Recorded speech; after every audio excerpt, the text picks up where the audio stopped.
அல்லது என்னை சாட்டினான் என்று அந்த பாம்பு கூறுகிறாய். அந்த மலைப்பாம்பு நம்மை தீண்டினால் 70 முழங்கால் அளவுக்கு அவன் நிலத்திலேயே மூழ்குவான்.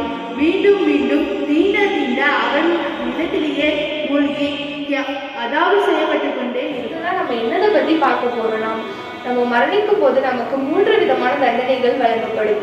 1, நமக்கு இழிவான முறையில மரணம் ஏற்படும். 2வது, பசித்த நிலையில மரணம் ஏற்படும். 3வது, நம்ம தாகத்தில் இருக்கும்போது மரணம் ஏற்படும். அந்த தாகத்துக்கு உலகத்துல உள்ள எல்லா கடல் நீரையும் புகட்டினாலும் அந்த தாகம் தீரவே தீராது. இதுல என்ன தெரியுதா, நம்ம 5 வேளை தொழுகையை தொழுகணும்.